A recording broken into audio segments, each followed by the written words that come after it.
I finally got the MADCAP finished.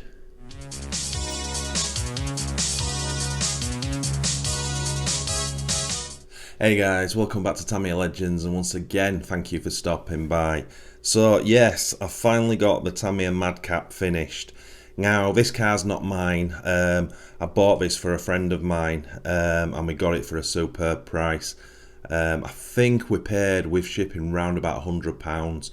The chassis is mint. Obviously it's got the original tyres. This car's never been re-reed, so everything on it's original. The body shell of the body set was in a bit of a state, but I've done the best I can with this, but we'll go into that later.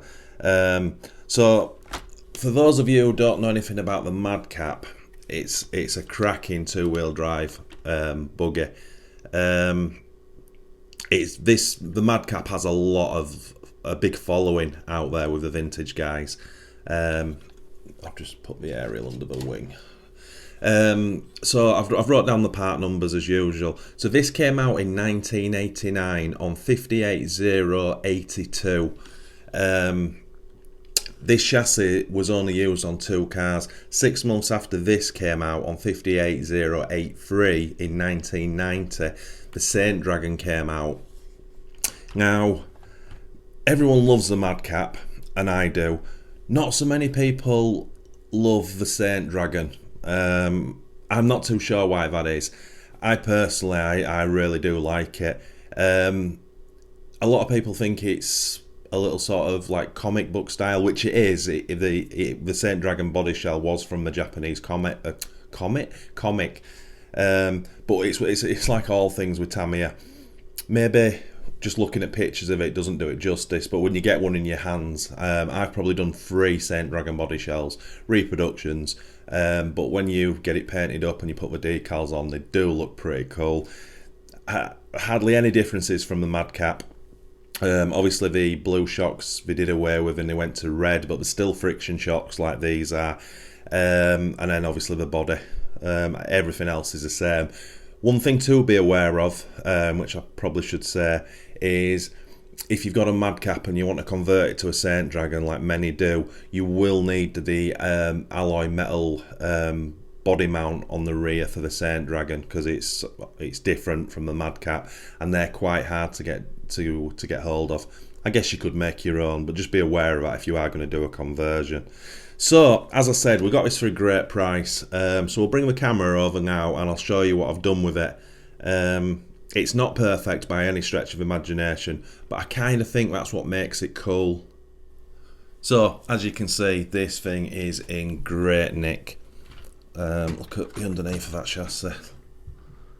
That has definitely not had a hard life. That's why when I saw it come up for sale, I knew my buddy would be very interested in this. You don't often see them in this condition. As I say, friction shocks, 2-wheel drive. Has it got UJs? I don't think no, it's got no UJs. What I've done with this, I've totally stripped this back and fitted a full bearing kit in there now. I've left obviously the old electrics that it came with. Obviously you can see the mechanical speed controller, which I've cleaned up, and that's come up a treat. But yeah, again, just like both servos and the receiver I've just left in, just for that little bit of realism. When we got the car, it didn't have this gearbox cover, and I apologise, I don't know the gentleman's name, but I put a wanted ad out on our Facebook group, and a lovely gentleman contacted me, said he had one spare, and he sent it to me for free, which is just absolutely fantastic. So if you're watching, I apologise for not remembering your name, but I honestly can't thank you enough for doing that, because it obviously just finished the rear gearbox, and then I just added a new 540 silver can. It obviously, yeah, with all the vintage electrics, it should have had the old motor in, but I will have some. I'll have one somewhere. It's just a case of sort of digging one out and sort of change it at a later date. But yeah, what a lovely chassis that is. As I say, you don't often see them in that condition. And then onto the body set. Now, when we got this, it was in a bit of a state, and you might be looking at it now thinking it's in a bit of a state. Believe me, this is way better now than it was. So when I got it, it's difficult to explain what it looked like. It looked like it had been painted with almost a white emulsion paint, really thick, and there was huge sections of it missing, whether someone had tried to get it off. So my plan was, I thought we'll get the polycarbonate cleaner and paint remover on it, and we'll try get rid of all the white, and then obviously respray it. I gave that a go, but whatever the paint was, it wasn't budging. And again, you don't want to give these original plastics too much of a hard life. You know, they've lasted whatever. How old is this car? 89, so it's 11. Yeah, so we're looking at a 30-year-old car. So anyway, yeah, try to remove it. Wasn't having it. So cleaned it up best I could. Got as much sort of crud off it as I could, because it was a little bit sort of minging inside. And then just masked it up and painted it. As you can see, it's you know, it's got marks all over it, but again, you know, I don't mind that. It looks way better now than it did. And then the wing just had lots of red paint missing, so I've just touched that up with a brush actually, because I find the brush red is a lot nearer than the PS paints. So that's actually come up a treat. This section here by my thumb, I don't know what that is. That was there already. But again, you know, it's all original, and that's the important thing. And then the tyres, all original as well, wheels and tyres. I do probably need to get the wow, I've not cleaned them up, have I? Oh dear. I'll get a cloth in now. Jeez, I can't believe I've missed that. Anyway, yeah, we'll probably need to get some silicone spray on those tyres to bring them up like new. But as you can see, hardly being used. And more importantly, as you guys will know, this front tyre is like rocking horse poo to find. There's no cracks in these either. And as you can see, tread-wise, hardly being used. You can buy MADCAPs quite easily. They're not sort of overly rare, but to get one with the correct, first of all, front tyres is hard enough. But to get one with like new ones on like this, just these go for top dollar, these tyres, if you can find them. So that's what makes this car a little bit sort of extra special, as it were. So I guess one of the biggest letdowns of this particular car is it became with friction shocks, which as we all know are not the best. But it does the job. The back feels pretty good, to be honest. Fronts, yeah, they feel alright. I've stripped them all and I've re-greased them to make them a little bit smoother.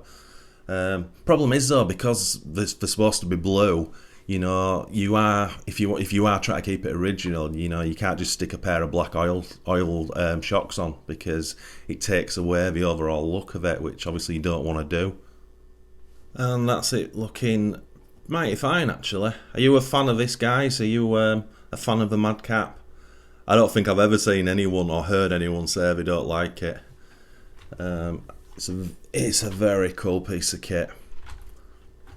Really would love to run one, I've got to be honest. It's got a great stance to it as well. It looks pretty sporty. Sporty, is that the right word? You know what I'm trying to say. Yeah, I'm definitely a fan of it. So all in all, very happy with this one. And I know the gentleman who owns this car is as well. For me personally, you know, the option's always there to go reproduction shell wing, reproduction decals, and make it look absolutely mint. That option's always there. But for me, and I've always been like this, I don't mind having a car in my cars in my collection with battle scars. Just the fact that it's all original makes it great. I know a lot of guys out there would have to find and pay top dollar for an original body set and decals just to make this mint. Nothing wrong with that, obviously, if you can afford to do it, and probably more importantly, if you can find the parts. But again, for me personally, I have no problem with them looking like this. Again, just because it is 100% original, which makes it cool. Will we ever see this from Tamiya again? Who knows? Nobody knows. It'd be nice. It'd be nice. I'd certainly buy one. more with a view to run it. I probably wouldn't, if this was mine, with it being fully original, I probably wouldn't run it, or if I did, it'd be gentle. But if they brought a Riri out, that would obviously give us the option to run them properly, which would be pretty cool. And again, if you followed my channel, you'll know I've had quite a few Madcaps over the years. For me, there's two things you have to do with them. Get rid of the blue friction shocks and find a full set of yellow CVA shocks.